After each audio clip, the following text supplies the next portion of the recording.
बिस्मिल्लाहिर्रहमानिर्रहीम अस्सलाम वालेकुम स्टूडेंट्स नाउ हम यंग्स डबल सेलेक्ट के थर्ड पार्ट को आज ड्राइव करेंगे जो कि फ्रिंज स्पेसिंग है। ठीक है। अच्छा, फ्रिंज स्पेसिंग क्या है? फ्रिंज स्पेसिंग बेसिकली स्क्रीन पर मौजूद दो फ्रिंजेस के दरमियान डिस्टेंस है। ठीक है। अगर सिंपल वर्ड्स में हम इसको डिफाइन करें तो it is the distance between two consecutive bright और डार्क फ्रिंजेस, ठीक है, is known as the fringe spacing. Now तो हमारे पास ये जो फ्रिंज स्पेसिंग है ये ब्राइट फ्रिंजेस के दरमियान भी हो सकती है और डार्क फ्रिंजेस के दरमियान भी। पहले हम ब्राइट फ्रिंज के दरमियान जो स्पेसिंग है उसके लिए फॉर्मूला ड्राइव करते हैं। ठीक है। तो नाउ सबसे पहले हमारे पास जो फॉर्मूला है जो हमने लास्ट इसके लेक्चर में यानी कि पार्ट 2 में यंग जबल सॉलिड के हमने ड्राइव किया था, वो फॉर्मूला हमारे पास मौजूद है ब्राइट फ्रिंज के लिए।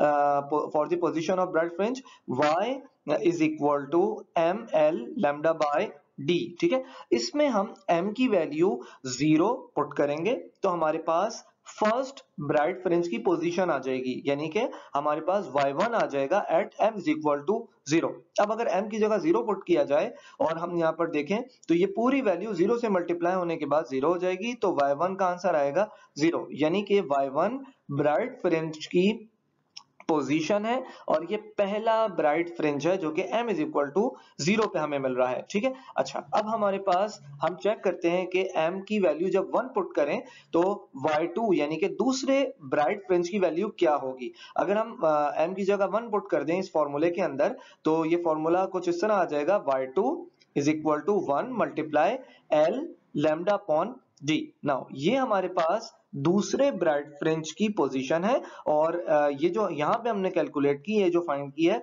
ये फर्स्ट ब्राइट फ्रिंज की पोजीशन है। अगर हम इन दोनों का डिफरेंस ले लें, ये टू कंसेक्यूटिव फ्रिंजेस हैं, इनकी पोजीशंस हैं ब्राइट फ्रिंजेस की।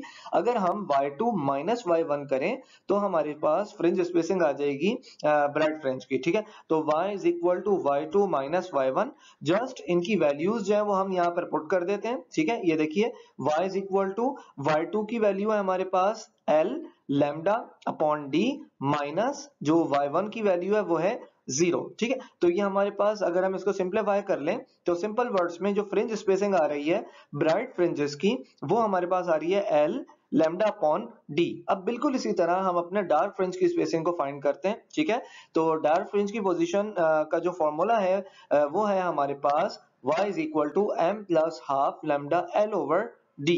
ठीक है, या L लैम्डा ओवर डी। ठीक है। अच्छा, अब सिंपल ये जो डार्क फ्रिंज की पोजीशन का फॉर्मूला है इसमें भी हम m की वैल्यू 0 पुट करेंगे और ये चेक करेंगे कि पहले डार्क फ्रिंज की पोजीशन क्या आती है। तो पहला डार्क जो आपके पास फ्रिंज है y1, ठीक है, at m is equal to 0। ठीक है। अब जो हम काम कर रहे हैं वो डार्क फ्रिंज के लिए कर रहे हैं। ठीक है ना।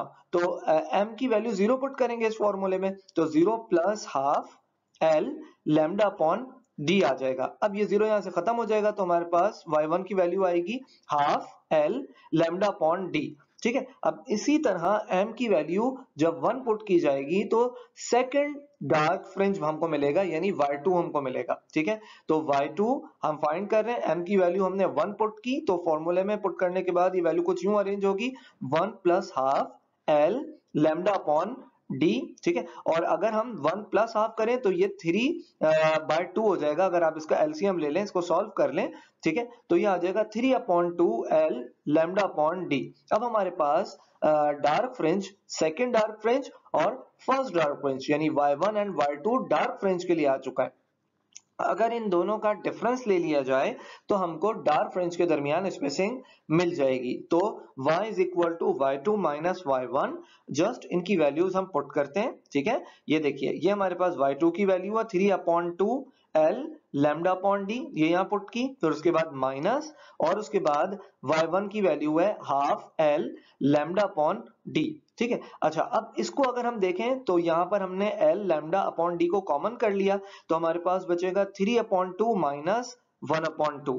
ठीक है। अच्छा, इसको अगर सॉल्व किया जाए इस ब्रैकेट को तो ये एलसीएम वगैरह लेने के बाद, सिंप्लीफाई करने के बाद यहाँ वैल्यू आएगी 1। एलसीएम ले लेंगे तो डिनोमिनेटर में 2 आएगा और ऊपर होगा न्यूमिनेटर में 3 माइनस 1।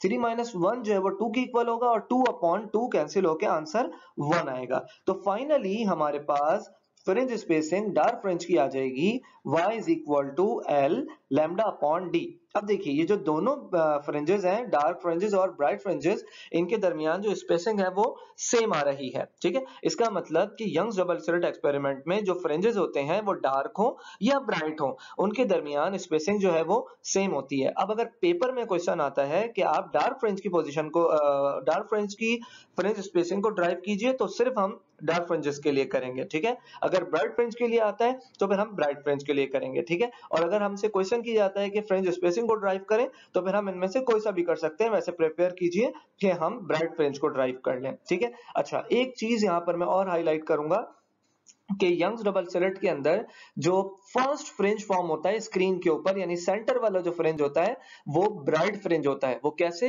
हमें पता चला, हमें यहाँ पर नजर आ रहा है at m is equal to 0। देखिए m is equal to 0 value जब हम ब्राइट फ्रिंज में पुट करते हैं तो y1 हमें मिल रहा है।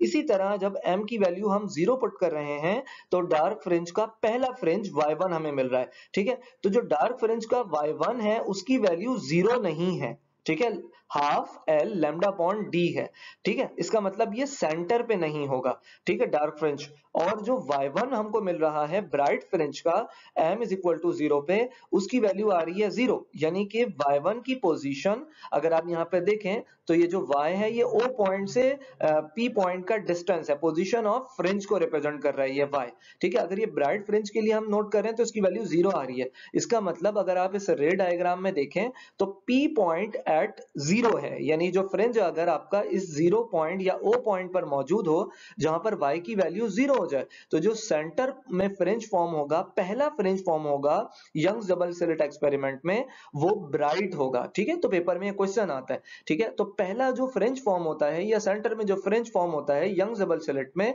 वो ब्राइट फ्रिंज होता है। और इसको हम यहाँ पर इस फॉर्मूले से देख सकते हैं कि y1 की वैल्यू ब्राइट फ्रिंज के लिए 0 है, विच मींस कि ये o पॉइंट पे फॉर्म हो रहा होगा, सेंटर पे फॉर्म हो रहा होगा। डार्क फ्रिंज की वैल्यू y1 की m is equal to 0 put करने पर 0 नहीं है, तो इसका मतलब y1 की कोई ना कोई वैल्यू है। ये 0 पर o पॉइंट पर इस रे डायग्राम में नहीं होगा, इससे कहीं थोड़ा ऊपर की तरफ होगा या नीचे की तरफ फॉर्म होगा, यानी कि एक स्पेसिफिक वैल्यू के साथ होगा। ये 0 यानी o पॉइंट पर ये फॉर्म नहीं हो रहा होगा। Thank you so much students, Allah Hafiz.